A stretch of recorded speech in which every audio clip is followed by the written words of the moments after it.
Welcome back to another EV Hangout, Mr. G's workshop, and a great crew of people here tonight. We're going to be talking about an amazing topic of harvesting the Nissan Leaf motor and drivetrain out of the Nissan Leaf and putting it in a classic car, which would be so cool. And we're going to compare and contrast some of the products out there. You know, do you get it from Resolve? Do you get it from Thunderstruck? How do you do it? And we've got a roundtable discussion with some great people in the house. We got Jack Mason coming to us from New Jersey. How you doing, Jack? Keeping my eyes on the drones. Oh, yeah. New Jersey's crazy right now. They got the drones spying on us. It's like War of the Worlds, but real. We don't know what to trust. Is it the government? Is it the Is it Iran? I don't know. Is it Amazon? Is it Amazon? It's really funny. I'm sure it's fine. No one launched any weapons yet, but they're just in the sky every night. And then we also have Kevin Lieberman coming to us from Southern California. How you doing, Kevin? Hey there, very good. Nice to be here. All right. And Kev's got some awesome products, solutions for the EV conversion world. Jack Mason's got this great group he's going to put together. He'll give us more information soon. And then we got the infamous Ali. How you doing? Hey, everyone. Doing well. All right. Ali is jack of all trades, and he is straight out of Detroit. Rescued himself from out to California, luckily, but he is an EV guy. He has helped us on many conversions and also pretty well up on the whole self-driving situation. Pretty cool. And then we got Tollak in the house, co-host. How you doing? Hey, what's up, Mr. G? All right. Tollak's does the interviews. He's all over the Southern California electric vehicle scene. And then luckily a little later we're gonna have Jonny 5. Jonny 5 is everything, hands-on, creative. He does the wiring, he does the welding, he does the racing, and he's got a lot of cool products coming out. And we want to know his opinion about the Nissan Leaf drivetrain. So we're going to get his opinion on that.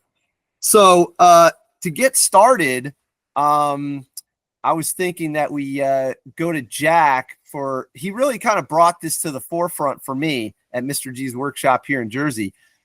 Jack was really generous with his time recently, and he helped us get a vehicle on the road. It was the mini truck, and this is what I use as my platform to teach. So everything goes on the back of the truck, and as you can see in the photo, there is a Hyper 9 sitting on the back, but that's now in the drivetrain. So that drives, and he helped me get it started. But something that came up was his own conversion. He wants to do a BMW 2002, and that is the model, not the year. And pretty cool. So Jack, let's just start with what is your car and what are you planning on doing? So you can see there that the 2002 is kind of the car that put BMW on the map. It started in 1969 and went through 76.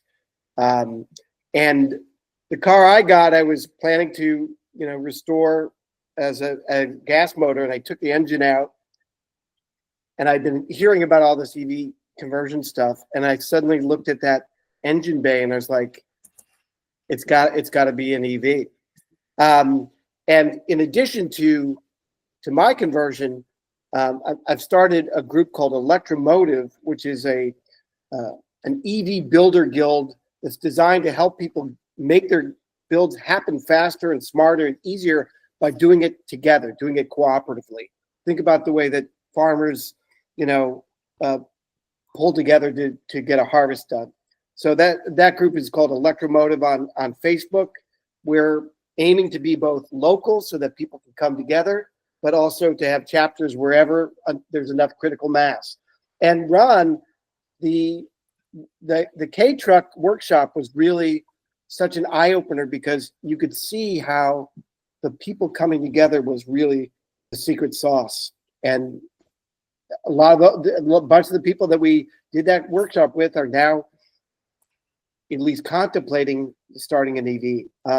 And I am now pursuing harvesting the entire drivetrain from a wrecked 2019 Nissan Leaf. And a big part of that is because they're available, but also because the Resolve controller can run everything, but it depends upon it all being from the Leaf, the battery, the motor, all the other stuff. So, yeah, in fact, you can see that the transmission I just pulled, because one of the first steps is to mate the motor, as we did with the K-Truck, to the transmission. And our friends at Inductive are going to help me with the adapter plate and the coupler, which was such a big part of putting the K-Truck together. Mm-hmm. Yeah, It's going to couplers are remain huge. rear-wheel drive. Is that right? Yeah, it's going to still be rear-wheel drive. And, you know, I'm also following in the footsteps of at least one other build that I found on DIY electric cars in Australia that used a Leaf motor and battery. So I'm able to borrow some of what they learned in terms of motor mounting and battery placement and what have you. That's great. So Yeah, you'll so you retain, said you're- we'll retain Are the you transmission. keeping the transmission? Oh yeah, and the only reason I took the transmission out is to give it to them so they could do a very kind of detailed and accurate measurement for the adapter plate, so that coupler is going to be within 1,000th in terms of tolerance. Yeah, and These are good shots from the conversion class. Yeah, and in a way, what we're going to do, we're calling it the pick and spin weekend workshop. We're going to do sort of the opposite of what we did here. We're going to extract everything from the Nissan Leaf and then plug it all together and get to a motor spin outside the car. Yeah, that would be real cool. So it's like a harvest, you know? Yeah. And but okay, so this was my concern. My concern, which Jack Mason is working on, is okay, so we pull the parts out. That's all mechanical stuff, which, you know, I have a lift here. Luckily, it's going to go real nice. I'm sure there'll be some bolts that we can't figure out, and then we have to break it or whatever. But the main thing is, how do you control this out of the car?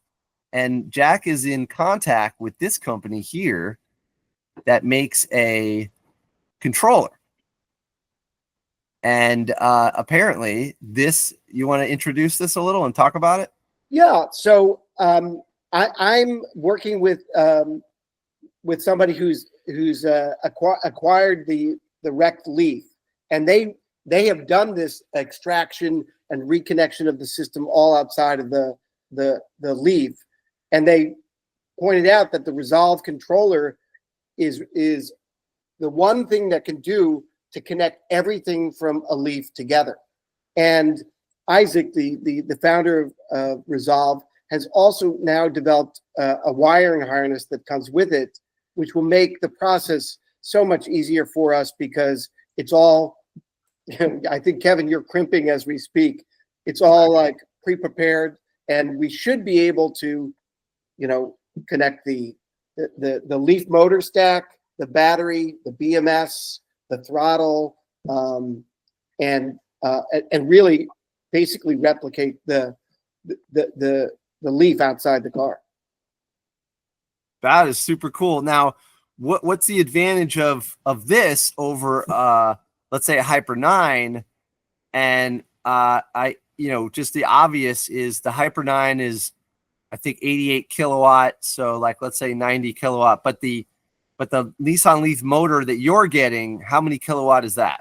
It's 110. So 2018 was the shift from an 80 kilowatt motor in the Leaf to 110, and then even like a larger one, 160 kilowatt. And they also, that was when the Leaf had a bigger battery pack of 40 and a 62 kilowatt hour battery. So my wrecked Leaf is going to be the 110 kilowatt motor and the 40 kilowatt battery. Now, just to give that in perspective, so that's 147 horsepower. The motor that I pulled out of this 2002 is basically about 108. So this is more oomph than even a 2002 turbo would have.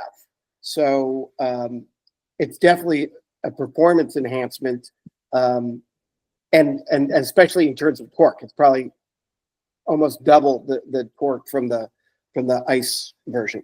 So the 110 coincided with the second gen Leaf coming out. Is that correct? Well, it's actually the third gen. But the body restyle though was Yes. Yeah. It's the third gen. The battery pack and the motors started in 2018, and I've been looking for half a year to find a wrecked Leaf, but Chris, the guy I'm working with, he was able to score one, and I also came across on DIY electric car. He's already harvested one of these systems, and that's what he wants to be able to provide people with, a system that's been tested outside the car and essentially an OEM reproduction. It's not a kit, it just happens to be the whole drivetrain. And that's the resolve. The pros and cons are that it can do this if you have everything from a Leaf, whereas a Thunderstruck can do it with mix and match parts. So when we're talking about extracting a Leaf system, basically, I'm kind of picturing. I don't know if anybody's seen that that show on Netflix, but there's like a show where they kind of confront some horrors, and one of them is the nervous system kind of rips out of somebody. Oh wait, I think it's in one of the video games where like you pull the spine out of your opponent, and so you're dropping the battery. Oh, by the way, if you go back to that to some of the conversions that they show there under EV conversions. The one that I'm following is this guy Matthew in Australia, because he did an entire Leaf, and so I was able to get some help from him on the motor mount, on the clearance of the stack in the engine bay, how he reconfigured the battery pack. So it's a great example of standing on the shoulders of someone else. So there's the Leaf stack, and the top part is the charger, both the onboard charger and the DC to DC. The middle section is the inverter, and really the motor is the part at the bottom. So one of the other considerations in my build is I may need to take the charger called the PDM, or the power distribution module, off and relocate it. Inductive up in Connecticut has a kit to do that.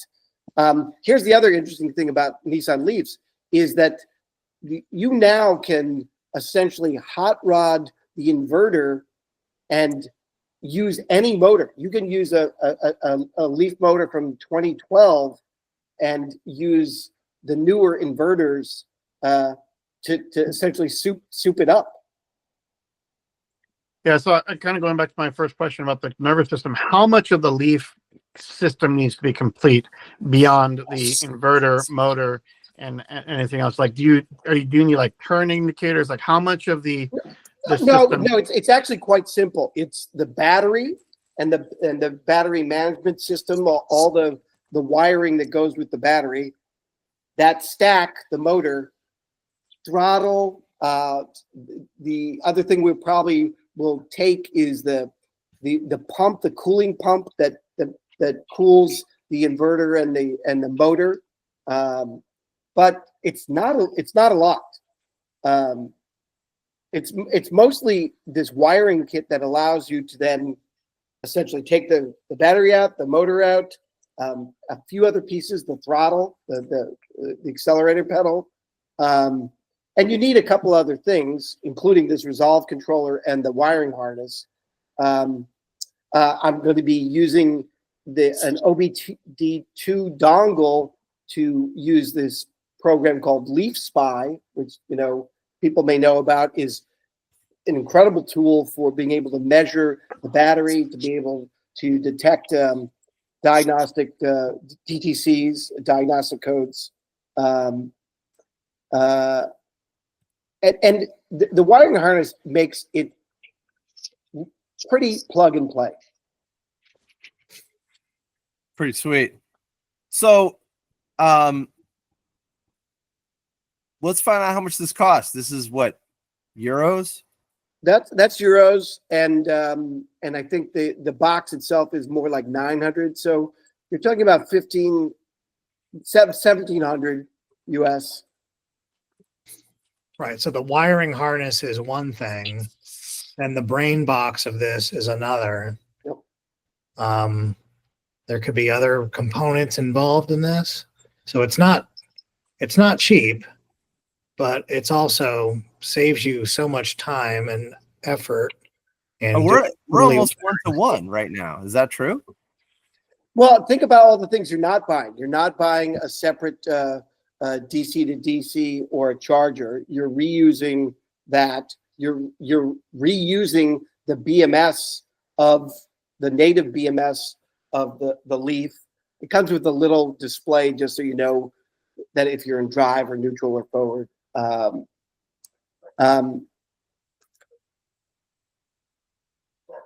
This is cool. It gives you like the whole wiring diagram.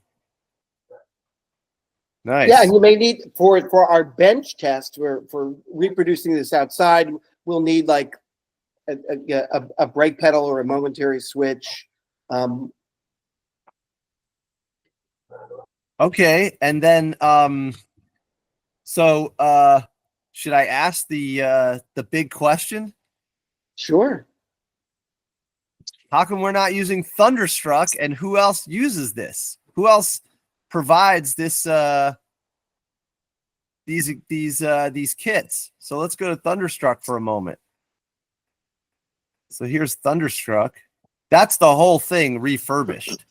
And that's with the motor. Yeah. I mean with the stack.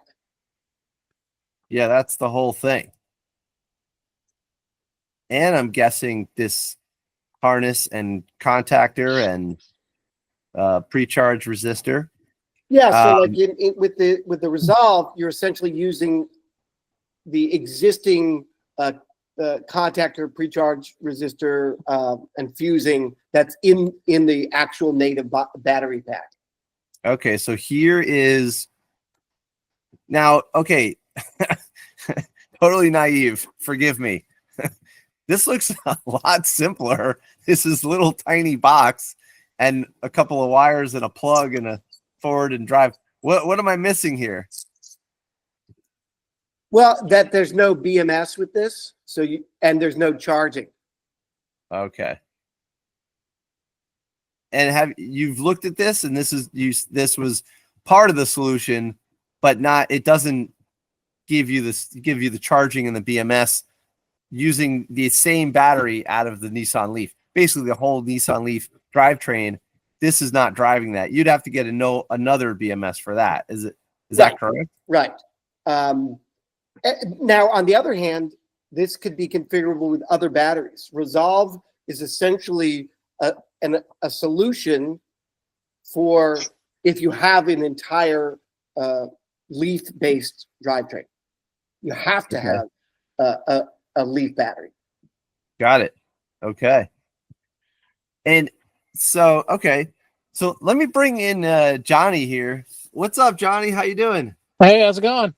Can you hear me okay? Yeah, dude. Yeah. Turn horizontal if you can. If not, no big deal. Cool. There we go. So what are we missing here? Can you give us the overview? If you were going to run a Nissan Leaf drivetrain, well, first of all, would you do that? And then how would you control it? And what do you think of this whole thing? From what I've done before, because I've done Leafs before, I've used that Thunderstruck setup, and yeah, that is it's just a motor controller setup, but they also have that MCU, which I really like, and you're able to do charging through that, and it puts out a bunch of CAN codes if you want to run a charger, or depending on what charger you're running. And it runs everything. So I guess if you're not, I mean, in a lot of cases, you're not going to be using like the entire Leaf setup. So that's the route that I went previously. But this Resolve thing seems pretty cool if you're going to utilize everything that's all the Leaf parts. So it seems like a pretty cool setup. Okay. But in most cases, like a lot of the cars that I'm dealing with, it's the room. It's a room thing. So being able to fit the stock battery from a Leaf and all that stuff into a whatever project I'm working on is usually impossible. But sometimes it would work. Hey Johnny, you okay if I bring up some of the footage of the car you worked on with the Nissan motor? If it's just the chassis. I think so. Yeah, because it was suspended above. Yeah, that's fine. Just a frame. Let's see what I got here. This is so cool. This video, this shows you how to set it up. That's exactly what I want, is a bench set. So we can drive the motor outside the Leaf. Maybe we get this as well and run the Resolve and this and just try out both. Sure. Oh yes, this guy's done some great work. I think he worked for NASA. Yeah, that's pretty cool stuff. Okay, here's Johnny's video. Let's. Oh my God, this is like a go-kart. Yeah, so that was just a little go-kart thing. But I had a Leaf motor in it. So nice. There's the build. Oh my God, a go-kart with a Leaf motor. yeah. Jack, you stop playing around. You're like, yeah, I've increased the horsepower. No, Johnny's working on a whole different level. Well, I gotta say that the 2002 is a very tiny car, so fitting 40 kilowatt hours of battery pack is going to be a challenge. But I'm aiming to do it by the 40 kilowatt battery pack. It actually has sort of 3 modules that could be kind of broken up, and one of them is half the battery pack. And I think there's a great video from this Performance EV YouTube channel where he breaks down the 40 kilowatt battery pack. And if wait, Jack, I think we have to take a minute to appreciate what we're looking at here just for a second. I'm sorry, Jack. Yeah. This is a 150 horsepower go-kart. Yeah. Well, Johnny, how much did you tune it down? And what did you use? What did you use to program this, and what talk about this a little bit, like what's in here, what we're looking at. Yeah, so that's running one of those Thunderstruck what do you call it? VCUs. Yeah. But yeah, that thing heck, we turned that thing down to like a third of the power, obviously. Yeah. And how big a battery do you have hanging off the back there? I think it was 7 or 8 kilowatt hours. It's really tiny, but because you still need the 350 volts or whatever to make this work, no matter what. Yeah, it was kind of a pain in the butt. Yeah. And what I see a bunch of BMSs on the back. Is that right? Mm-hmm. So you had to have a whole bunch because you're still running. Are those Thunderstruck BMSs? Yeah. Because you had to run what? How many S's that did you run? That was a the heck was it? A LiFePo 4-pack. So it was 104S, I think. Oh wow. Okay, yeah, so that's why you got a bunch of those. That's amazing. Oh my God. Yeah. And this is a custom chassis. Did you make this? Yeah. Wow, dude, this is Thing was nuts. crazy. He built like 90% of this car. It was nuts. Mm-hmm. Darn. This was the first day he spun the motor too. It was pretty awesome. Yeah, this is amazing. Oh my God. Okay, and there's like a secret cover, so don't tell us or show us. Mhm. And Johnny, it looks like you used like the transverse mounting, so you just drove the half shafts right off the motor there, or did Mhm. you use the gearbox? I used the whole gearbox and everything from the Leaf, and just ran some axles off to the hubs. Wow, that's amazing. This is awesome. Yeah. Dude, that's exciting. That is crazy. Oh man, that's gonna rip, dude, and it's gonna be heavy to the ground, so it's probably pretty stable, I would say, unless you hit a curb Yeah. or something. Yeah. Man, that's wild. Ali, what do you think, man? You gonna rip around Detroit on that thing?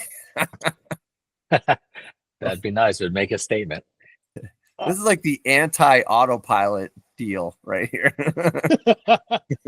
It'd be fun to do one with the Tesla setup, although I don't know how you get that much current Well- into something that tiny. Well, there are people that have done the same conversation with like Model 3s. Like they put a Model 3 in a van, like Mhm. even including autopilot cameras. In fact, TSK did that with the Mercedes, the Gullwing Oh yeah. from SEMA a year ago. That people didn't really appreciate it because they didn't realize that it was actually a Model 3 underneath that Mercedes. So Oh yeah. That's pretty cool. Yeah, I think I have something here for you. I could show this. The car is beautiful. It's ridiculous. I don't know. Oh, EV Builder's Guide. Yeah. Try this this clip. Okay. And what's this, Jack?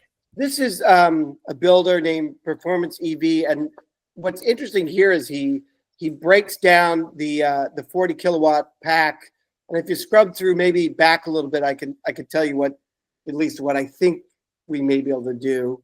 So yeah, if you go right there, so the big So stack.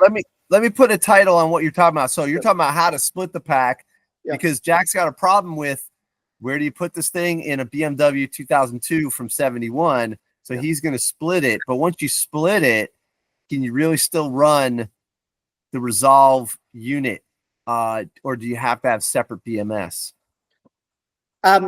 We think that this is doable with the Resolve, and the way this would break down is that back bench part. That's half of the 40 kilowatts, and it's 12 of those modules together, and then the two kind of what we're calling the Tetris, the two sections with the step up that are run horizontal.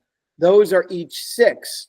And so it's sort of half and half, but you could potentially preserve all the BMS wiring, and really it will make to the Resolve controller, it will make it seem like it's still the same pack. Even That though would be I would awesome. probably do the half pack in the trunk, and then maybe the two Tetris packs in the engine bay. Okay. Johnny, is there anything you think is like a red flag of separating the pack but still running that same BMS? Is there anything you think we should worry about? Because I've heard, kind of like, let's say you shut it off or the fuse blows, then it'll go through the BMS. High current might go through the BMS. I'm not exactly sure. There's something you think we got to worry about? I wouldn't think so. I mean, it's just all that stuff's just wedged in a box. So Yeah, I think it's it'd just be getting fine. longer, right? It's already split. Yeah. You're not gonna, no, it'd be fine. And by the way, in the middle section between those two sections in the towards the front, if he goes back towards it, that's also where the high voltage junction box is. Right down below there is where the contactor is, and right there. In fact, that's him taking out the junction box. You can see the contactor Cool. in the pre-charged resistor. And you know, might I have- just think go ahead. Okay. I was thinking, Ron, we should, we've kind of did the FAQs of like the big parts of the build, but we should probably do an episode on just like pre-EV 101 terminology. So you can go into an EV 101 class knowing what a contactor is, and just kind of just a terminology episode so that we can like, educate our audience a little bit on that.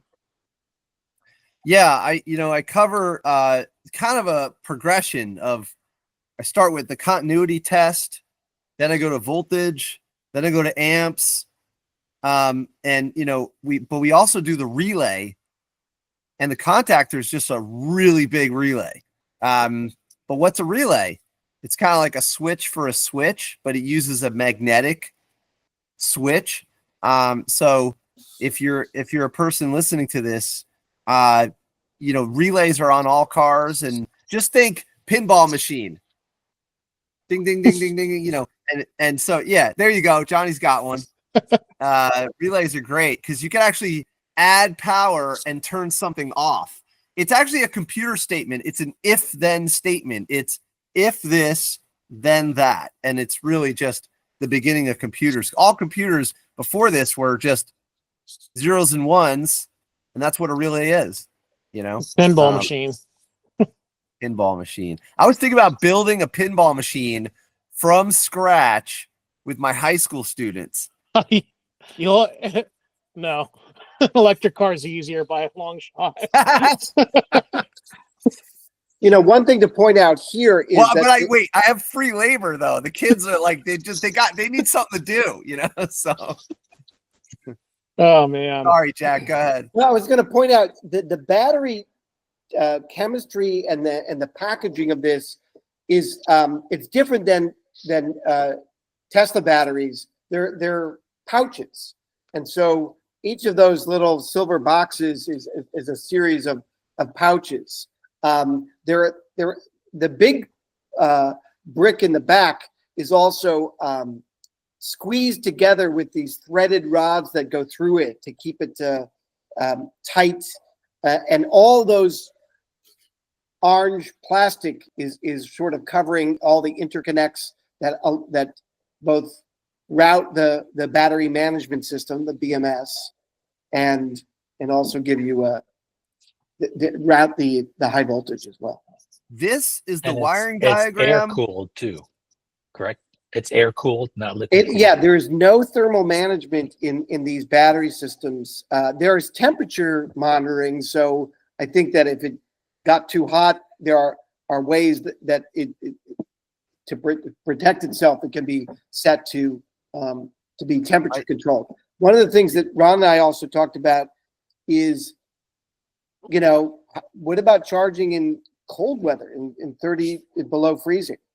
And our understanding is that you can, it's not recommended, and the batteries will charge slowly, but that is a big difference between batteries. And the new Nissan Leaf that's coming out next year has a battery thermal management and cooling and heating. Well, yeah, because even through the second and third gen Leafs, they suffered from basically you could like fast charge it once, and then after that, and when we talk fast charging, we're talking like 50 kilowatt. We're not talking 250 like a Tesla. And so because all Leafs to this day have used CHAdeMO, which in the US is pretty much 50 kilowatt charging. But even at 50 kilowatt, they were limited after one session. You got basically one freebie, and then after that, the battery was too warm to do another full out. You got like 20 kilowatt or something like that. But again, that's for the OEM, the packaged Leaf, and you really don't have to kind of worry about that fast charging if you're going to add fast charging to your conversion, which we are starting to see more of. And it's good that you mentioned that, Tollak, because the Resolve system does not support the CHAdeMO charger on the newer Leafs, but the developers are pursuing CCS as an alternative. CHAdeMO is essentially a kind of failed standard anyway, but it does have a 6.6 onboard charger. So yeah, I mean, these systems are not That's decent. for at home. Sure. Yes. It's 10 hours or 12 hours, I think.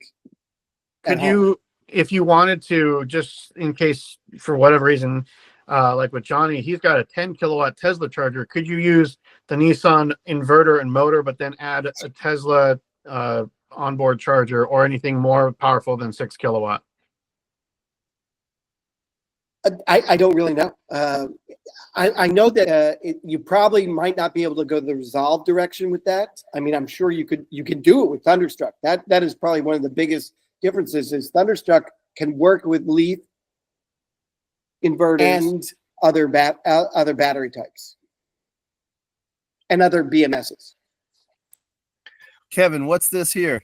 That's another configuration of Leaf batteries that I've been working on. Looking at those pouches, those pouch batteries being pulled out of there, reminded me of this mess that I'm making. Ron, can you zoom in a bit so it fills the screen more? Oh, yeah. Is that the bus? Yeah, this is, well, one of the buses.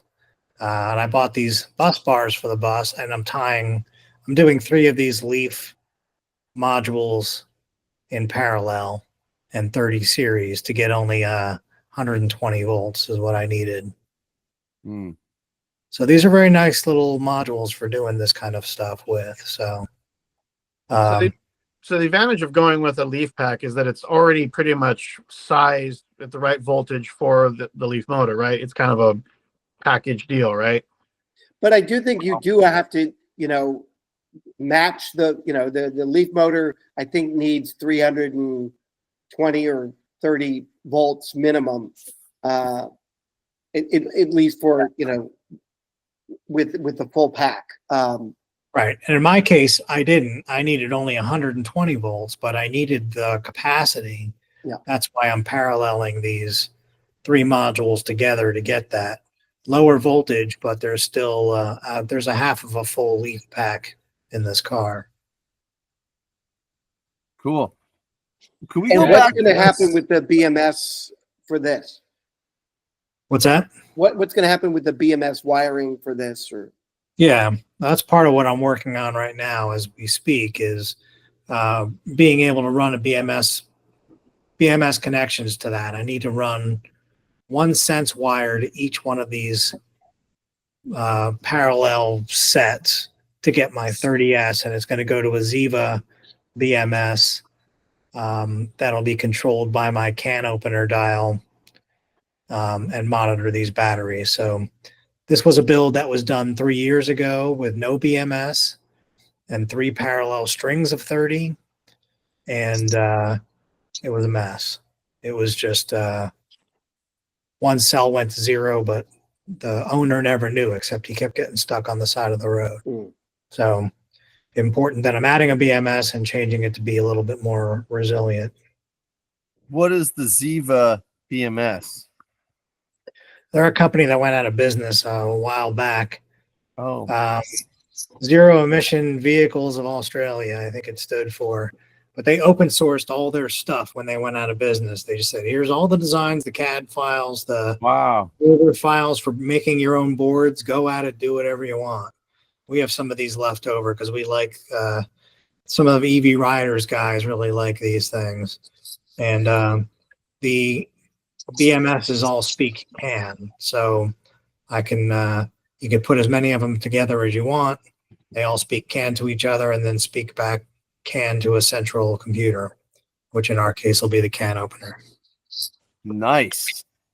Yeah. So a slightly different approach because, I didn't need the full voltage, but now I'm busy doing fiddly BMS wires like this, and I'm redoing this one because I blew the first set up. So there's a lot of value into having this kind of stuff already pre-done, pre-made, pre-wired, and tested in a production way.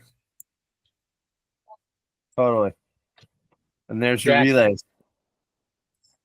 What is the Go ahead, Ollie. Sorry. what's the power you're expecting from this Nissan Leaf configuration compared to what was originally in the 2002? So the 110 kilowatt inverter that is in mine, or is going to be in mine, has about 147 horsepower, and that compares favorably to the 108 that was in the stock motor. That's even much higher than the 2002 came with a fuel injection version called TII and then a turbo. And so 147 horsepower is way more than stock and even the most high performance ICE engine, and significantly more torque. Yeah, and the weight. You can see there. You I think think it's that's that right there is a. I think it's a iBooster electronic vacuum booster, and I will probably need to supplement the brake booster, the vacuum brake booster in the 2002 with that. So that's going to be another like $400 item. But the 2002 has manual steering, so there's no power steering. That was Matthew when he started out. He took the entire harness out of the Leaf. With the Resolve, you don't have to do that. You're just connecting the drivetrain elements. But he was able to get the original dash to light up. But when he started out trying to do it with the native wiring harness in the Leaf, and eventually decided and opted and changed course and went with the Resolve. Okay. That's you can see that's Leaf Spy there, which is what you connect to the OBD2 dongle and are able to do all kinds of battery measurements and DTC checks, with an app that it's called Leaf Spy. Nice. That's awesome. So that's the first thing we'll do, because the car you're bringing runs and drives, right? Right. So we can check the motor and then the battery system there. That's pretty cool. The Leaf you bought runs and drives. Yes, Okay. it's through Copart. It was not terribly wrecked, but I'm very surprised that there's a lot of cars that, especially EVs, that don't have to be completely apparently totaled to end up in the insurance resale. Yeah, nowadays just a bumper, probably. Yeah. Yeah, or like a rear quarter, and then pretty much every other cord is fine. Yeah. Go ahead, Jack. I was going to say that we're going to do this in I believe 2 days. We think we can do it with the first day basically focused on dropping the engine and the battery. And we've talked to a bunch of folks who believe that that's quite doable. We may also be able to take off some of the front of the car so that we've just exposed a little bit to make the motor drop a little bit easier. Yeah, the rest of the Leaf is going to the junkyard, so just take the Sawzall at it if something's in your way. So yeah. Well, definitely dropping a battery is doable because Revolt at the Automotive Teachers Conference, they did a live demo of swapping a Model S pack in a matter of 1 to 2 hours. I wonder what it's like on the Leaf. I've never done it. Johnny, what's the deal? How do you take the battery out? On a Leaf, I've never done one. Okay. There's a lot of smaller. We're gonna find out. There's a lot of smaller Torx bolts, and then there's a fewer on the edges of bigger bolts. The biggest thing we have to do is have the right jacking ready to balance it and to lower it when it's ready to come down, and to basically lift the car off the. Yeah, and the good news is it's roughly probably half the weight of a Model S pack. Yeah, I think it's probably about 600, maybe. Well,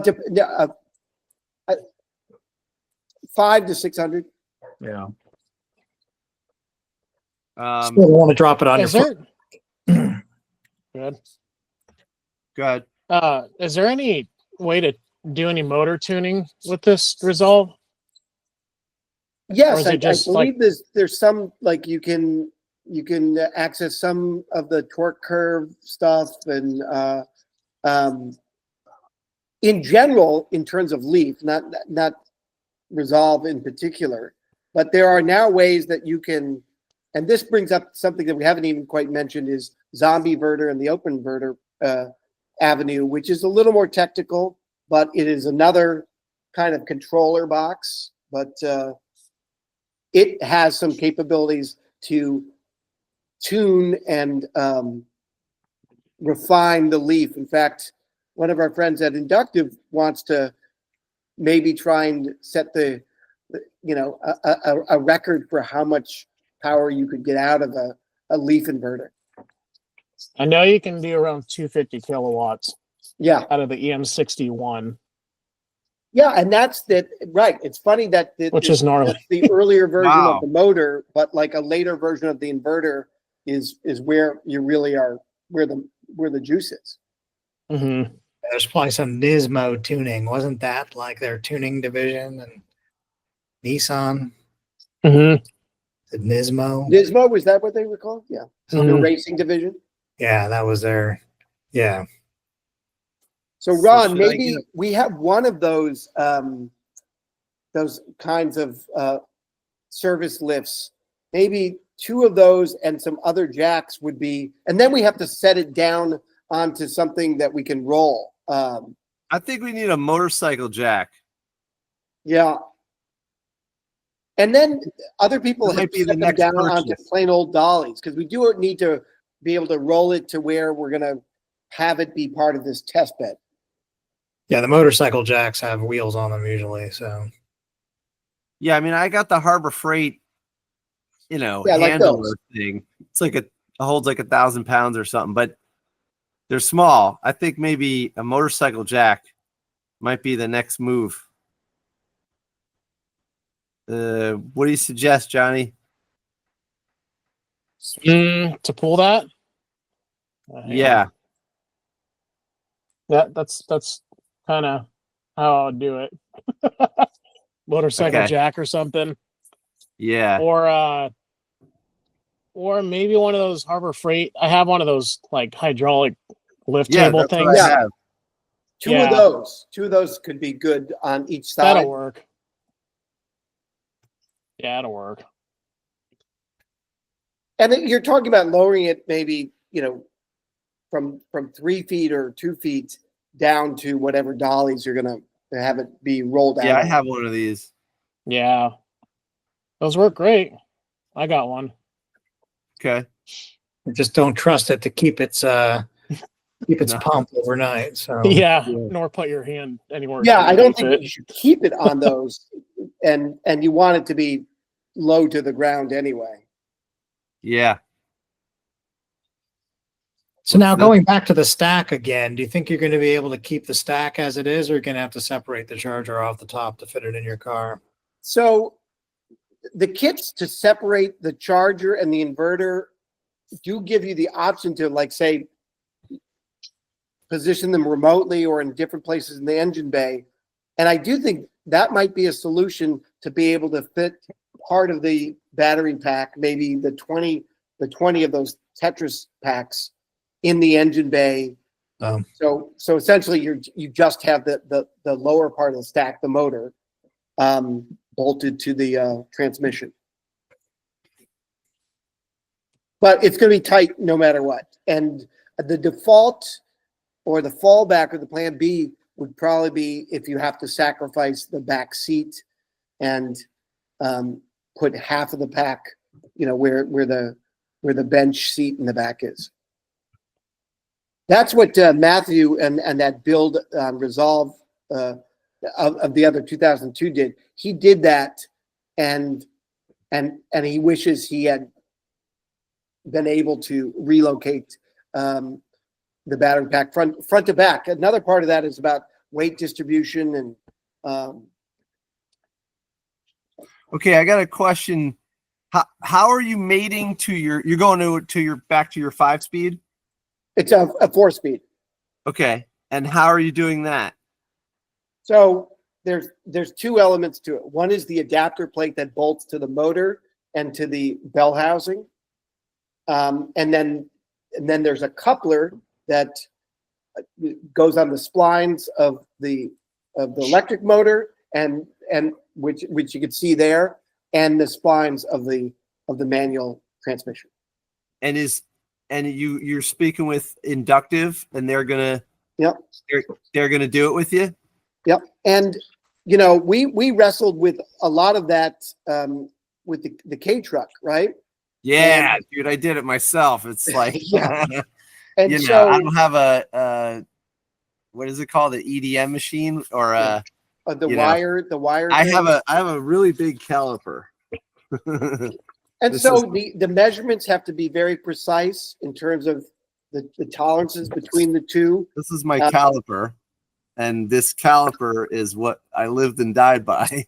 The other dimension that has to be right is the drive shaft angle. So exactly how high up or low the motor and transmission are going to sit, so that they don't put pressure on the rest of the drive shaft. The 2002 has a kind of weird drive shaft because it's got what's called a guibo, which is like a hard rubber attachment on the output of the transmission, and then it goes into a short drive shaft into a universal joint, and then a second one to the diff, to the rear end.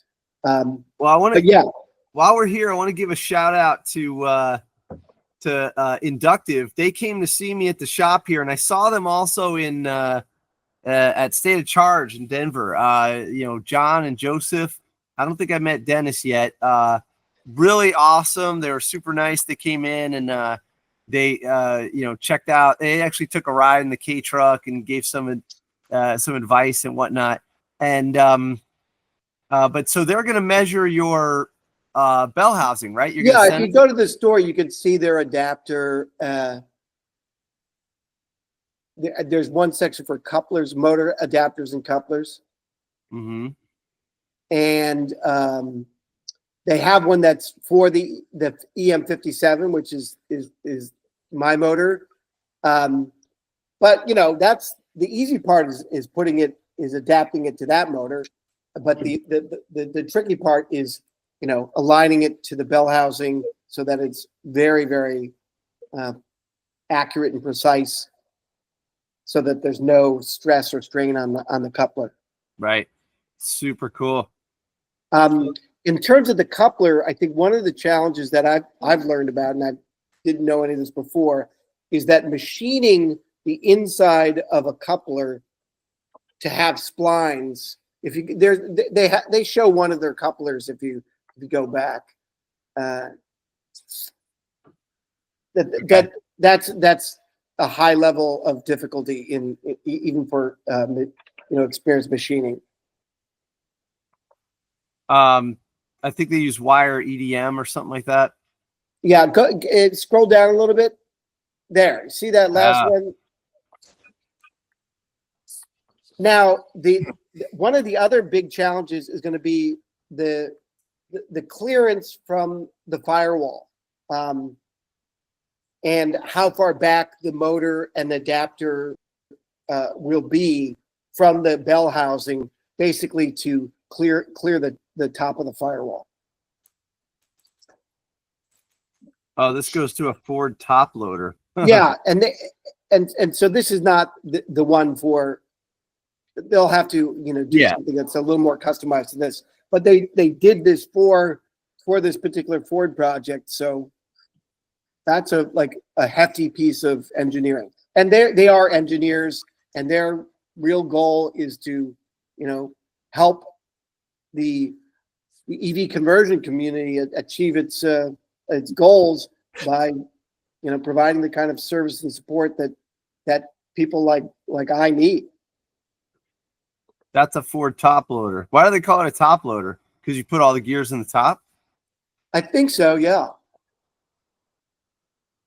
That's cool. All right. Oh, here's all the stuff.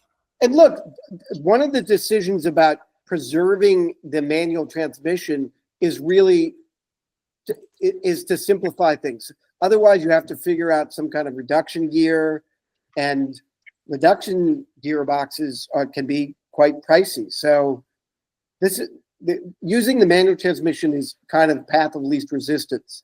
Now, it does mean that there will be no clutch. So you'll put it in second or third, and that'll be it. You can change those, but you probably need to stop and not have the motor turning, because there really won't be a clutch. Right. So I want to just go back to the weather problem, because a lot of these conversions are done on the East Coast or West Coast, where it's like, you're like, oh, I wonder if it's a sunny day. Yes, just like yesterday. But today, I think it's like 30 degrees right now, and it fluctuates. It gets hot. We get like weird 50, 60 degree winter days, and most of the time it's between 20 and 40, and somewhere in the 30 range. Yeah, it's brutal. You got to take vitamin D over here. It's and try and get to Florida when you can. So if there's like a peak of sunlight, you're like, oh, it's amazing. But but what do you guys? Let's go around the room and talk about the charging when it's cold, especially with Nissan Leaf, that I don't think has heating or cooling on their batteries. So, what would you guys do in a custom conversion? And let's say he did the conversion. Obviously, it's a custom car, so he's going to wait till the perfect day. But on the perfect day, it was 25 degrees in the morning, and he's driving to a location where it might be about 40 degrees, and for cars and coffee or something like that, or he's going to a show and he's going to bring the car indoors. But on the way there, it's cold and he's got to charge or something like that. What would you guys do? Anyone to jump in there? Yeah. Well, drive it hard. That warms up the battery. So Yeah. it's in the garage. it's Keep it for in the garage to start out. Let's Let's go around the room one by one. So Ali, what do you say we do? Leave it in a garage, and so it stays at a certain temperature. So you have that little bit of time you can drive before it starts getting really cold, and by that time, hopefully, the battery will stay that consistent temperature. Okay. And then Jonny, what do you think, man? What I normally do is usually, like, here it gets around 40-ish degrees at night, so it's not crazy cold, but I usually try to wait till the sun's hit the bed of my truck at least for a few hours till it warms up. If it's really cold, I will go hammer on it and drive and just try to get the pack warm. Okay. But what's a good charge? Like, where's a no charge temperature, and what's a good temperature to start charging? That's a good question. I usually don't, like, if it's usually 50 or below, I won't charge. Like, I kind of, because I don't have cooling or heating on my pack either. So it's just a dry pack. So I kind of have to pay attention to that and not, put dendrites in the thing. So, okay. Yeah. Can you explain a little bit, if you can, what's the deal with the heating and cooling? Like, what happens if you charge it when it's cold? What's the deal? The batteries, they grow dendrites, basically little spikes, start to puncture through the layers of the cell. What? And cause micro shortage. Yeah, kind of bad. It basically starts to kill the life or the capacity of the cells, is what it does. It doesn't fully. Well, it'll eventually fully kill it, but it takes a while. But you'll start losing capacity, and kind of quickly, if you are beating on the battery like that. Whoa. Right, but what you can do is start to charge it slowly. It will start to warm up. Yeah. And cars are smart enough to do this kind of thing where they will limit the charge current until the battery does warm up, and then ramp up when it's nice. So, Well, that was part of the drama with the whole Chicago thing last year, is that there was a whole bunch of inexperienced Uber drivers that never drove EV before, and they plugged into a supercharger and they thought that the charger was broken because it didn't start charging right away. But in the background, the car was actually getting ready to heat up the battery so that it could charge, but it wasn't really telling the driver that. And so these drivers would panic because they're trying to get back on the road to make money. And so they would plug in, it wouldn't be charging. They'd be like, oh my God, the supercharger's broken. I guess the frozen is killed the world. And so they would unplug and go somewhere else. Meanwhile, blasting on social media that the Tesla supercharger was broke, when really it was just the car was not warmed up yet to accept the charge. All right, you got plan ahead, Jack, if you're going to do this. You know, one part of this is the fact that like this Leaf Spy does allow you to monitor the battery temperature and the battery condition. You know, the balance of the cells and what have you. And in fact, that was really very important in choosing this car, because you know it's not local. But I'm able to get like the full Leaf Spy report on the state of health of the overall pack and how close the modules are, you know, to each other. But I do think that like maybe somebody's going to have to come up with some kind of aftermarket hack of a kind of the version of an engine block, some kind of, you know. Yeah, why can't we just heat them up with like another, like a 110 heater, like just like the diesels? You can. There's nothing that'd work. You can literally get the start a same fire thing the diesel underneath it. trucks have. What? Could start a fire underneath it, like you do back east with tractors. Well, the scenarios that is a problem is driving into cold weather and being down low and needing a charge and it being, you know, 20 degrees out. So that's a problem. So maybe the point is like you really have to be very range conscious to Not this. This is not what you're saying. Oh yeah. So a diesel heater. well, the block probably heat up the fluid that's going through the block of your engine to keep them warm versus have that ability in a EV. But it's not that you can't charge it, period. It's that you can't charge it at full speed. So let the car do its thing. It'll start charging it slowly until the battery starts warming it up, and then it'll ramp up the charge. So you won't be stuck. The amount Block of heat heater. you're going to put in to try to heat the battery, you could be slowly trickling into the battery itself to charge the battery.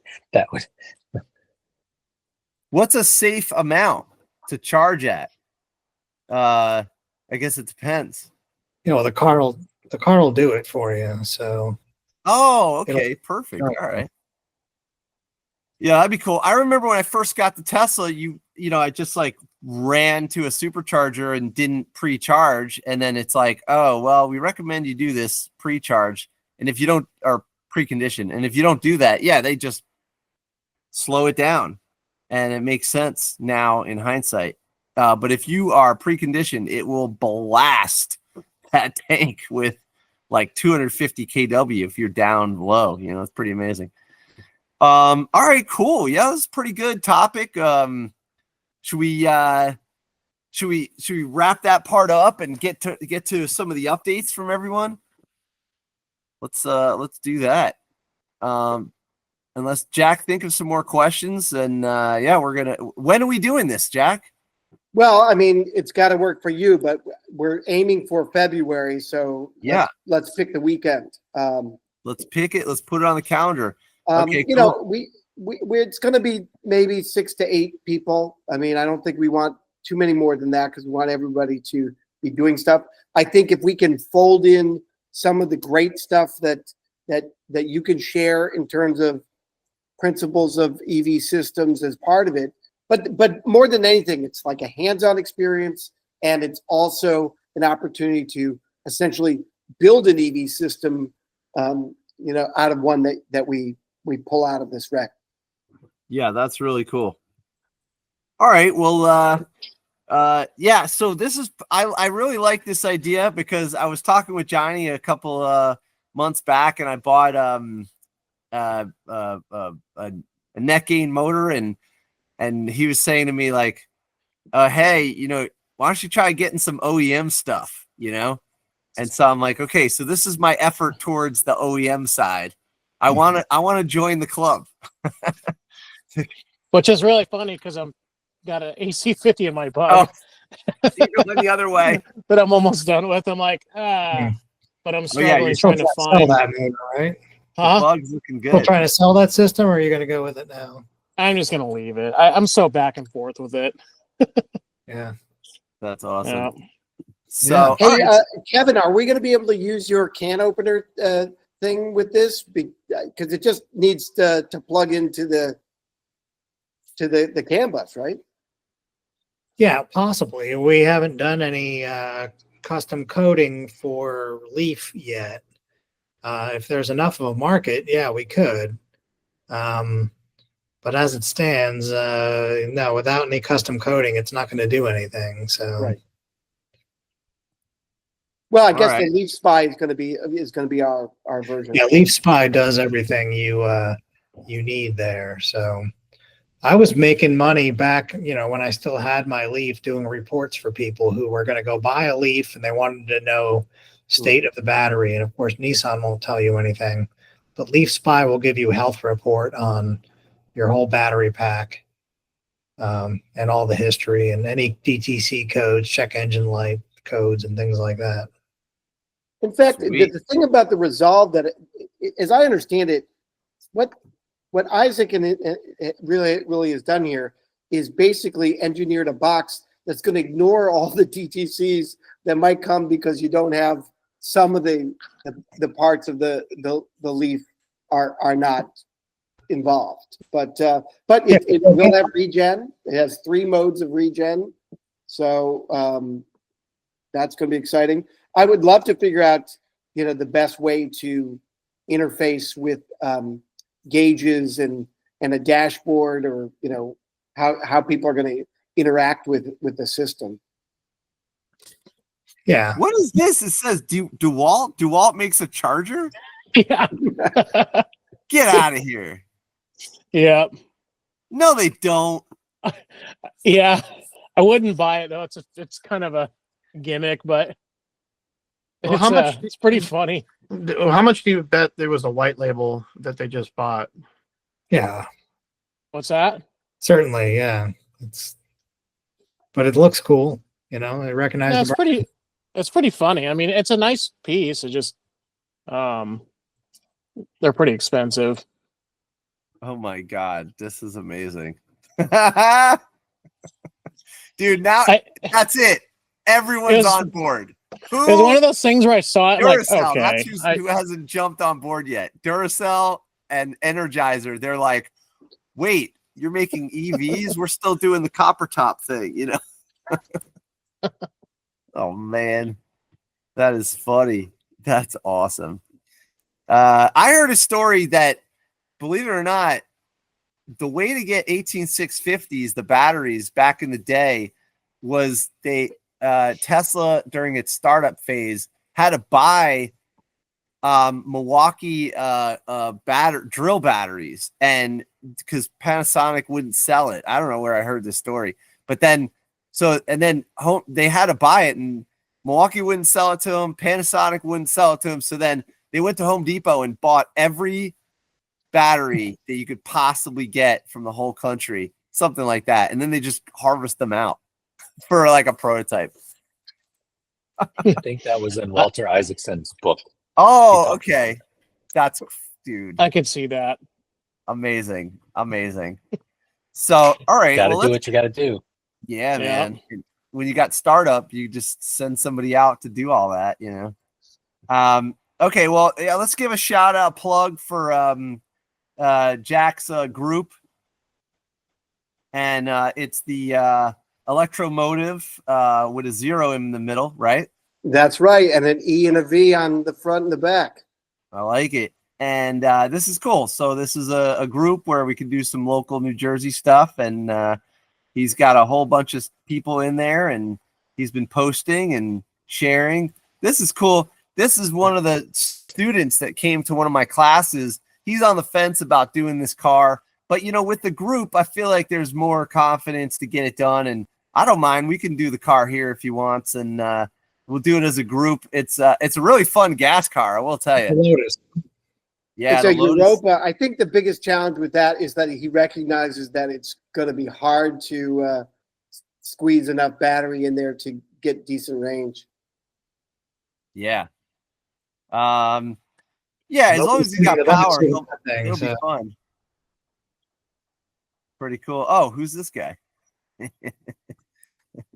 People There are you popping up. Oh, wait, because that's your Facebook, so it knows you. Mhm. It's pretty cool. Oh, and look at this. Yeah. Speaking of plugs and There, yeah. updates, Yeah. what is this? Yeah, I just put up my latest video, a link to it there. So now my Tesla battery module monitor device has Wi-Fi also, so you can monitor your batteries remotely. So I'm using the same hardware as the can opener to read Tesla battery modules unmodified and display their levels of charge and temperature. So yes, and now it sends that over the over Wi-Fi as well. The idea is you've got a whole stack of these battery modules at a dismantler. You want to see which ones are good and balanced and still functional. You read them with this device. That's Sweet. pretty cool. And it's reading right off the Tesla. What's the board that's plugged into? Yeah, it's called the BMB, which is basically the BMS slaves that are on the modules themselves. So, And did that match the 2171 that they're saying it is?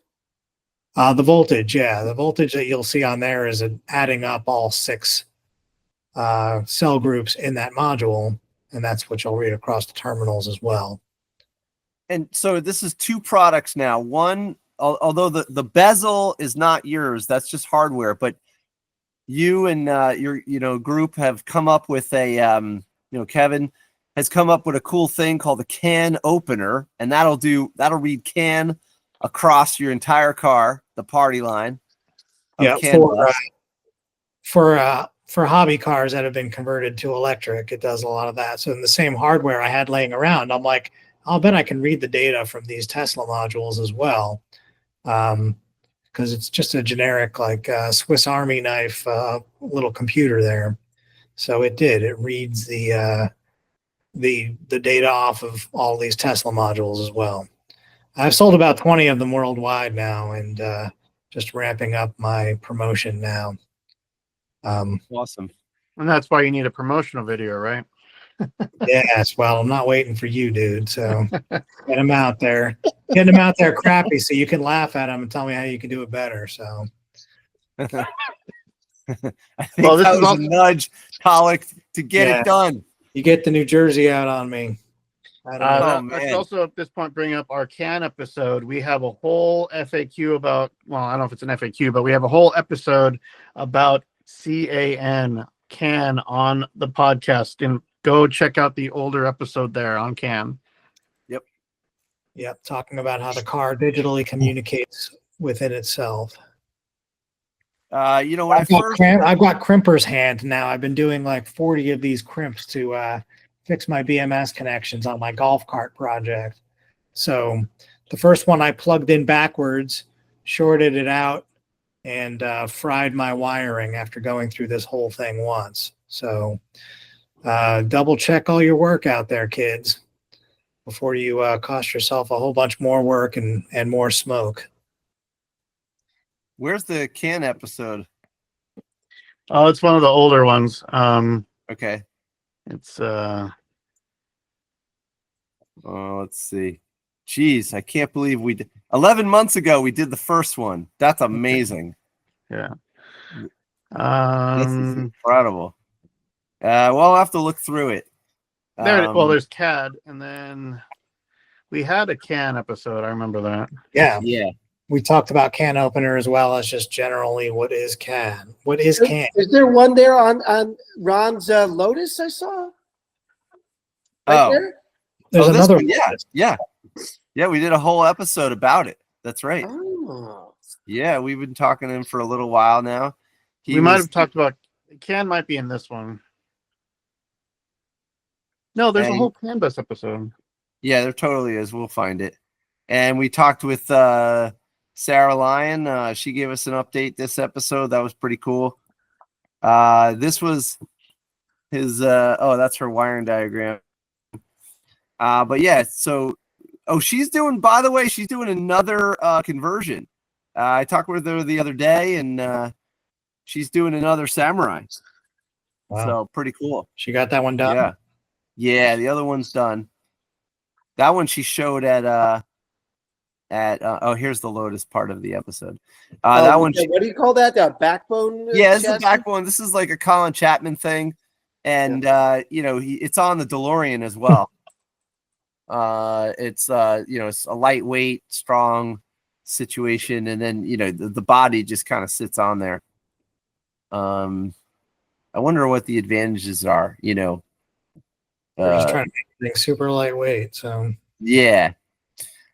It's so cool. So you have two products. So how do they get in touch with you? Do you have a website, splash page yet, or do they just go to your YouTube? Yeah, it's been through my YouTube right now. I do need to come up with like a Shopify store to sell these things or something like that. Mm-hmm.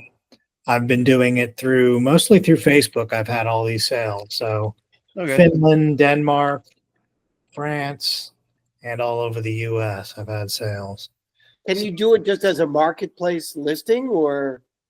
I've been doing it just as I'm going to do a marketplace listing as well, but this has just been like just mentioning on these message boards, like, hey, check this thing out that I'm selling, and going that way. So as we scale up, and we're going to have wiring harnesses professionally made and all that, we will keep ramping this thing up. Nice. How long did it take you to develop it? To develop it total, I've been working on it for a little over a year between can opener and this thing. But we just keep adding features as we go. So there's going to be a branch of this software for the solar people too. People use two of these Tesla battery modules together to get 48 volts out and run their off-grid solar systems. This will monitor for that and protect the batteries in that case as well. So the software is always evolving is what I'm getting at. And there's updates over the web. When we have a new update, we send you to the website, plug in your CAN device, plug in the device to the computer and flash the new software. Over the air update. Come on. Kind of over the air. You still have to plug it into your computer, but it's at least over the internet updates instead of having to send it back to me or something. Super cool. What's the price of the system? Yeah, for the Tesla battery module monitor, it's 120 volts plus $120 plus shipping. My life is all volts. That was great. Yeah. Give me 120, 125 volts, you got it. No, It's like the Jetsons, you pay with sprockets, right? Yeah. By the way, it's episode 4. It doesn't. I need to update the title. It just says Hangout 4, but it's all about CAN modules on that one.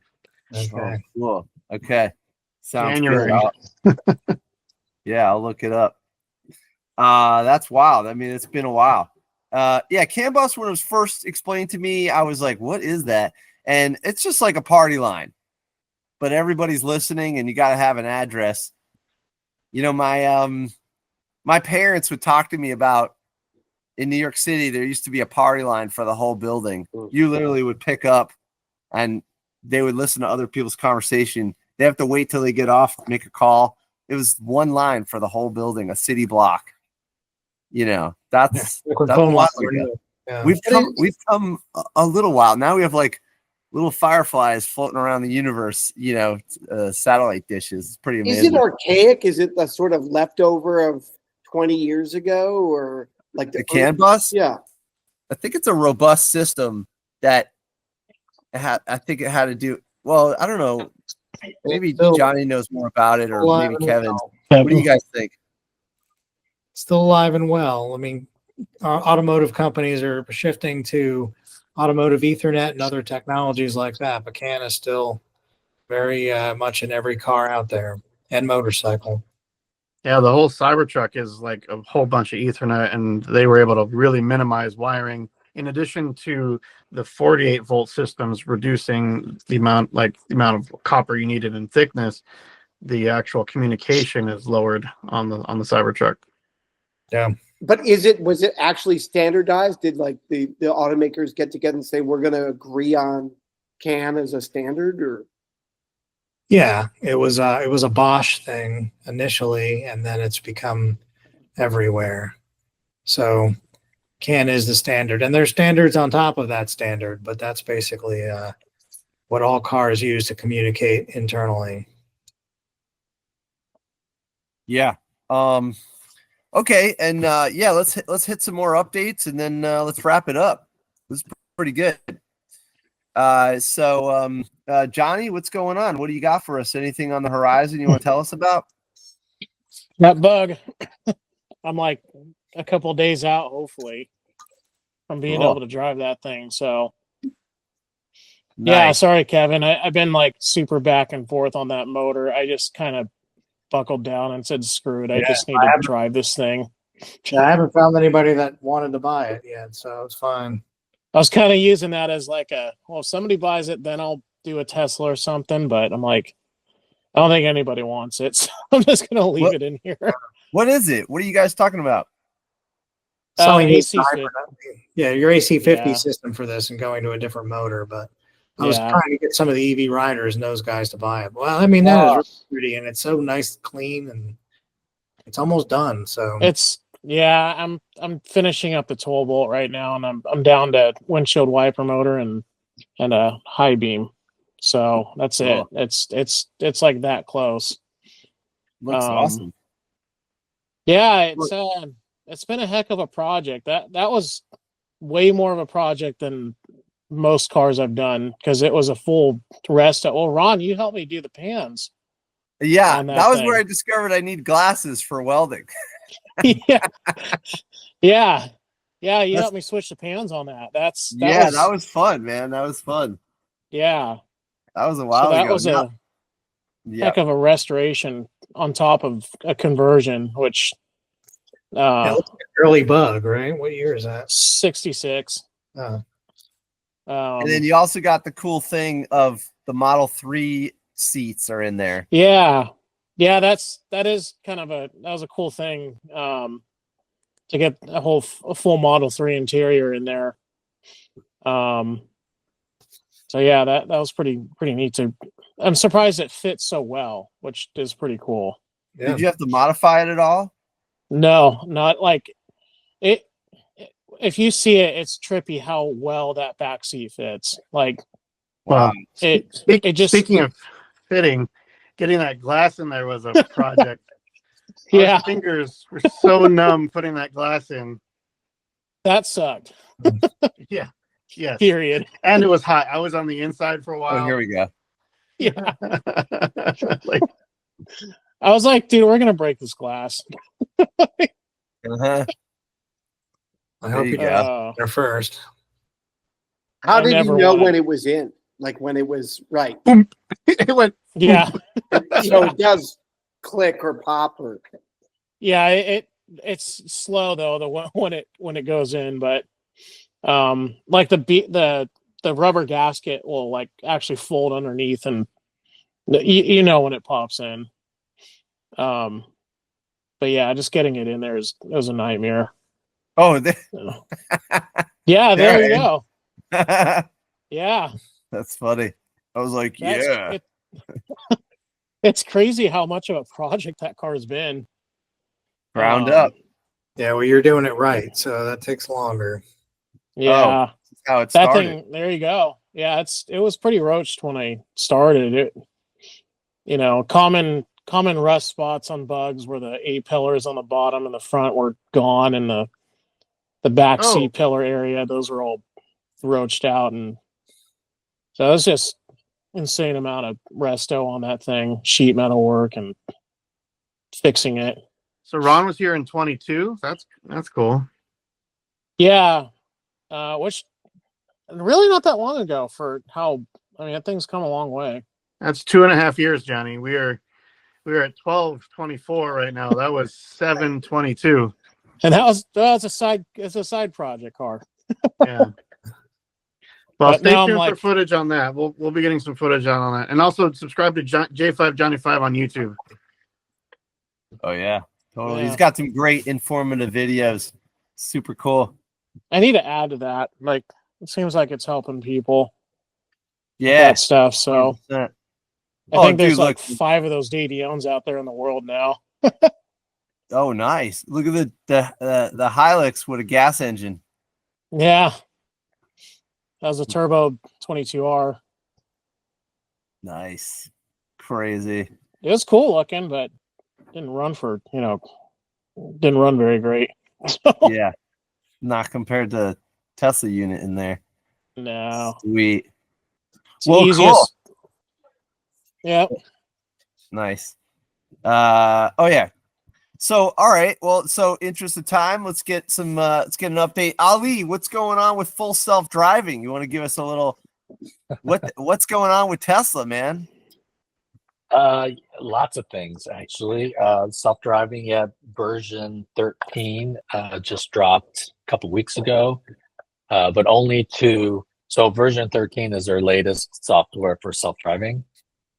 It's not only hands-free, but it's completely includes now reversing and backing out of driveways, pulling in, parking, things like that. Things the version 12 lacked.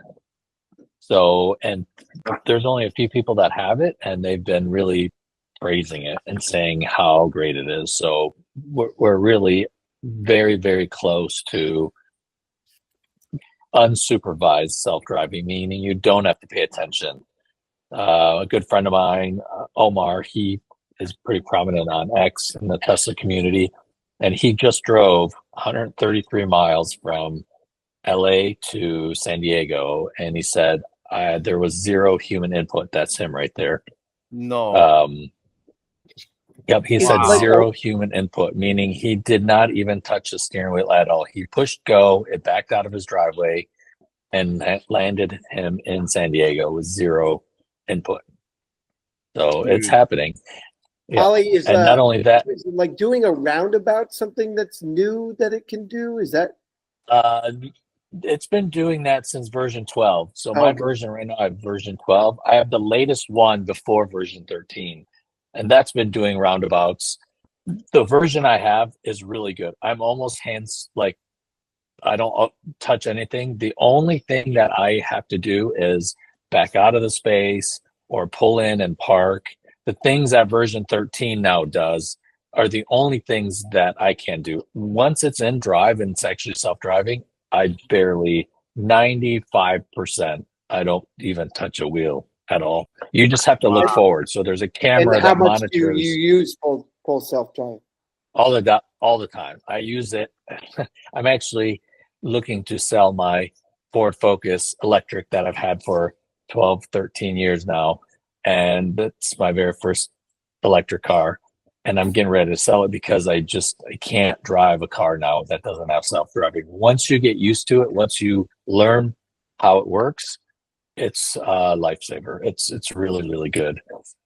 Wow. And also Wow. I was at in San Jose recently. I was invited to see the new Cybercab, Tesla Cybercab. Oh, And I was able cool. to sit in it. Yeah. And that's Really? on my X account. Yeah, on my X account, I posted the video of the lead engineer was there talking about it. So it was the video went kind of, people started talking about that video because it was really the lead engineer of the whole program talking about That was your video? Everybody's been talking That about was- this. That was my video, yeah. What? Yeah, I didn't know I that. was there. Everybody's been talking about this. That's yeah, crazy. Yeah, I'm Tess Ali. If you know, that's me on X. Yeah, I'm Tess Ali. So that is, they literally looked at every single aspect that has to do with self-driving or with a car and reimagined everything. So one in particular aspect that I think is really cool. So the very first Model Y that was built in Fremont had 400 parts just for the body structure. And then when they moved when they introduced the new factory in Texas, they introduced giga castings, meaning there's one piece that casts the whole section. So they for their body in half. So they went from 400 to 200. He said the Cybercab now is going to have 80 parts. So another less than half of the parts is going to be used to build this product. So they said they're going to crank these out as quickly as they can. So having half the parts means that they can use less robots to build them, less machines, less everything. So when they start building this, they said they're going to crank these out as quickly as they can, because that's really how you transition the world to, yeah, that's mine. I also do little Optimus things. So, Well, isn't yeah, that an that's how you're example gonna of how transition make to- something simple is very complicated? correct. Yeah, it takes a lot. I mean, they're like superheroes, these engineers that work on this, because it's down to the very minute detail of what it is. Even the way the doors open, that back trunk is like two pieces basically, and it's like this plastic that you wouldn't think would be used is used for that. Even the tires, see how big the tires are. Those are for lower rolling resistance, and the tires in the front are smaller than the tires in the back. Well, they So said they'd they've be really doing. thought of everything. They said they'd be doing slightly different wheels for actual production. This was kind of their like show version, but Correct. Yeah. But yeah, They've definitely already check out- changed a lot of this. Yeah, definitely check out Ali on X. He's Ali Farhat 6 is his at. But you search Tez Ali, you'll find him. He's got a whole bunch of Optimus Elf on the Shelf type things going on with his Optimus toy going on here too. He's got all this. He's got a lot of great content here. Oh, and he's even got the bus from the parade last weekend. That's us. That was a Yeah, great parade unfortunately, you went to. I was actually on my way back from LA, and I would not have even gotten to the parade area by like 5:30. I just was like, nope, I'm not going to find parking. There's no way I'm going to get over there. What is this? Are you doing stop motion with the? I did stop motion of the Matrix. The Matrix where he goes backwards. It was my very first stop motion, and it wasn't that good, but people liked it. So I think it's on the very first. There's Optimus serving meals. I think it's on my main. It's pinned, I think. So if you go to the very top, yeah. So they. Oh my God, this is funny. Maybe not. Wow. I don't know where it's at. There it is. So that's my stop motion. How do you have time for this, Ali? How do you have time for all of this? That was the most fun I've had. I made the costumes. I made everything. It was a lot of fun. And so Creative, man. Creative. Oh my God, look at this. Wait, It's just like the movie. I have to watch it. Like a bit of string, or did you draw that? There's an app, a stop motion app that I bought, and you can. I mean, this was like I think 250 or 200 little frames, and in every individual frame, I had to put that little dash on each one. It was a little time consuming, but I just had so much fun doing it. So yeah, I might do another one. Wow. That's crazy. That is awesome. All right, well, let's wrap it up. This is amazing. What a good action-packed episode. We got a lot of good info here. Everybody got to, what Tollak, what is it? Well, while I chat, you pull up my channel. So let's do it, man. So last weekend, I'm so sorry. Last but not least. So on my channel, I got to go check out the new Rivian Charging Outpost in Joshua Tree. And what's special about this one is not only is it kind of a space out in the desert where you can enjoy or try out a Rivian vehicle or charge a Rivian, it's the first Rivian Adventure Network site open up to all EVs. It's still CCS. It doesn't have Tesla NACS plugs yet, but it does have 12 CCS chargers, and one of them is a pull-through spot. So if you go to the intro, you'll be able to see it there at the very beginning. So right here, right off 29 Palms Highway in Joshua Tree on the western end, they have the new version 1.5 charging units, which are pretty much the same specs in terms of charging, 300 kilowatt, 500 amp max. So you're not going to get 300 kilowatt if you have a 400 volt pack. But this will charge all EVs that have CCS capability.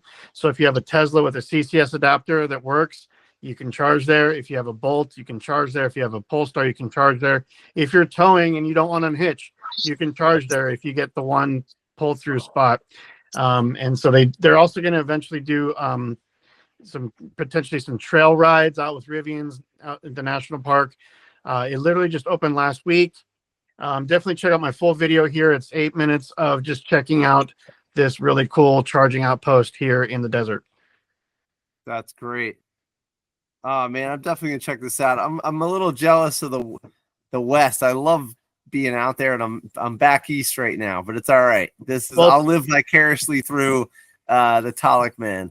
Well, since this video is published, they've opened up like 2 or 3 more sites to all EVs.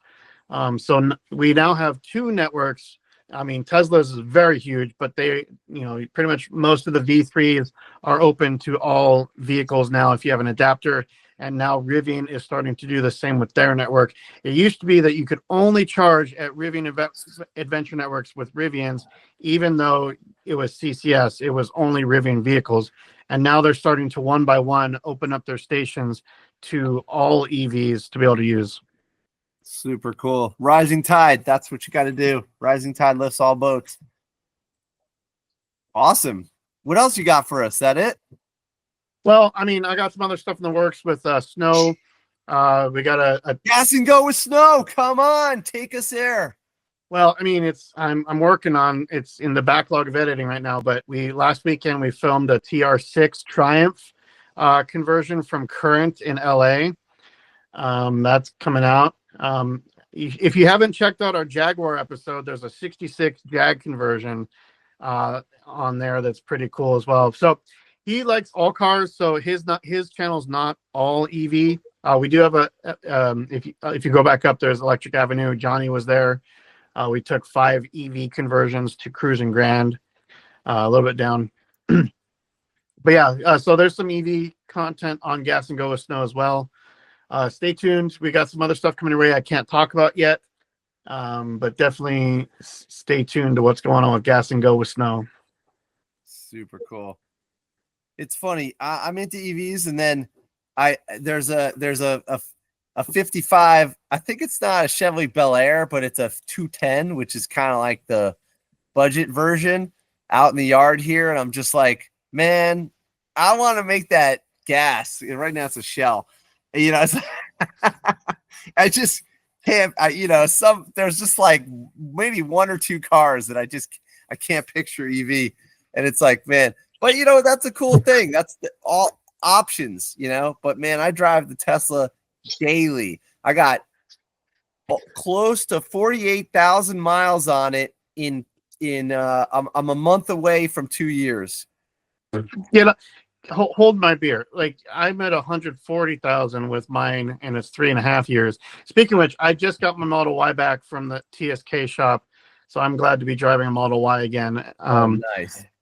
But also, that's the other thing about options. You brought up, if any of you have watched Downey's Dream Cars, Robert Downey Jr., his show that was on HBO, there were 6 cars that he redid. I think 3 of which were fully electric, but a couple of them actually had, I think there was a Buick or something like that, that they, instead of rebuilding the original V8, which was super inefficient. They actually gave it like a really efficient 4 or 6 cylinder, and it was more powerful and more efficient. So technically, it was cleaner than the original vehicle that was on there. That's a really cool series. Jehu was part of it with the bus that was on there. I really like that Corvette, even though it probably should have more power. But yeah, check out that show if you have not seen it.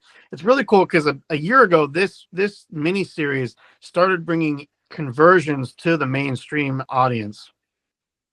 Totally. So Yeah. one thing about gas engines is they're never going to go away. And that's a good thing because you still, there's still enthusiasts. And I used to not think that way. When I first bought my electric car, I thought everything should be electric, but there's still so many enthusiasts with daily driving. Yes, it should be all electric, and autonomous. It should get you there with no problem. But for enthusiasts, you should be able to have your gas car, do whatever you want to it, take it on the track, just like horsing, but there's still horses out. They still horse race, still, do all that stuff. So yeah, I think the gasoline engine is not going away anytime soon. Yeah. Yeah. I mean, to tell people to ban it is unnecessary. It's going to be overwhelmingly obvious to drive EV for your daily and for your high performance needs. But if you're nostalgic, why can't you have a record player in your house? Why can't you have a rotary phone if you want to? I mean, it's just like, and also it's practical for some applications. Not everybody can go EV. There's probably situations where you just have a little gas engine or you have a gas engine on a car. I tell people who own their gas car, if you own it and it works, keep it. But if you're driving a lot and you're at the end of your lease or you're starting to pay for a lot of repairs, bro, it's time to get like a low cost Tesla. Just jump in. They just don't realize. We're just at the beginning of price, coming down, and people will switch because it's cheaper. People that say they'll never switch, they will. It will be cheaper. They'll do it because I was cost, a holdout. which is just. I had the flip phone till 2015. I refused to give it up.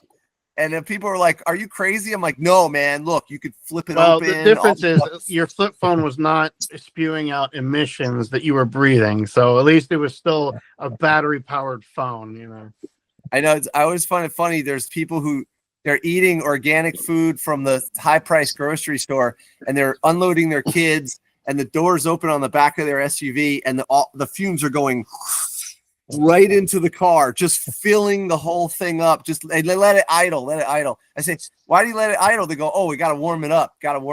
So they warm it up for like 20 minutes, and it's just a cloud around them as they load their 1-year-old into the car.